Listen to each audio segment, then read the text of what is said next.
ते झालंय काय किंवा काही होतंय काय, तर त्याला कारणीभूत काय तर भाजपचं राजकारण। मोदींनी 370 कलम हटवल्यानंतर जम्मू काश्मीरच्या विकासासाठी प्रचंड मोठमोठ्या योजना त्या राज्यात आणल्या, अनेक प्रकल्प सुरू झाले। त्याही पलीकडे जात इथल्या दळणवळणाच्या सुविधांवर त्यांनी जोर दिलेला आहे। अनेक मोठमोठे टनेल्स, रेल्वे मार्ग, रस्ते हे जम्मू काश्मीरकडे जाण्यासाठी आणि जम्मू काश्मीर मधल्या अंतर्गत वाहतुकीसाठी मागच्या 5 वर्षात उभे केलेले आहेत। काही योजना पूर्ण झाल्यात, काही प्रगतीपथावर आहेत, काही सुरू होणार आहेत। शिक्षण आणि इंटरनेट यांची सांगड घालून तिथल्या स्थानिकांच्या नव्या पिढीच्या उत्कर्षाची योजना आकाराला येईल। रोजगार निर्मितीचा प्रयत्न सुरू आहे। 370 कलम हे भारतीयांना मान्यच नव्हतं। एक देश, दोन संविधान, दोन निशाण हे किती वर्ष सहन करायचं नाही का? तर ते शेवटी ते हटवलं गेलं। हिंदुत्वाला काहीतरी अडचण आहे म्हणून 370 कलम हटवलं असं काही नाही। हे देशाच्या सार्वभौमत्वाशी निगडीत गोष्ट होती म्हणून हटवलंय। पण संजय राऊतांना काश्मीरमध्ये जे काही घडलंय, म्हणजे धर्म विचारून मारलं, हे केंद्र सरकारचं अपयश वाटतंय। राऊत नावाचा मुकादम मोदींना झोडतोय, म्हणे मोदी सरकार हे दुबळं सरकार आहे। आज मला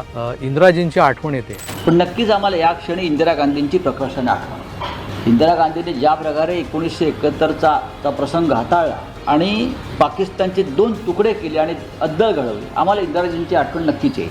सरकार जरी दुबळं असलं तर आम्ही त्यांच्या पाठीशी उभे राहून त्यांना ताकद देऊ। निश्चितच त्यांचं कार्य फार मोठं होतं, पण मला सांगा, असं धर्म विचारून वेगळं करून हिंदूंना मारलं जाण्याची ही पहिली वेळ आहे का काश्मीरमध्ये? आणि हे फक्त भाजपच्या पंतप्रधानांमुळे घडलंय का? पंतप्रधान दुबळे आहेत म्हणून घडलंय का? हा प्रकार काश्मीर खोऱ्यात नवीन नाहीये। अगदी मागे जाऊन बघाल तर 14 ऑगस्ट 1993 पासून अशा अनेक घटना आहेत ज्यात धर्म विचारून हिंदूंना वेगळं काढून मारलं गेले। पहिली ज्ञात असलेली घटना ही 14 ऑगस्ट 1993 ला घडली, म्हणजे याच्या आधी किती घटना घडून गेल्या असतील त्याला काही सुमार नाहीये, गिनती नाहीये।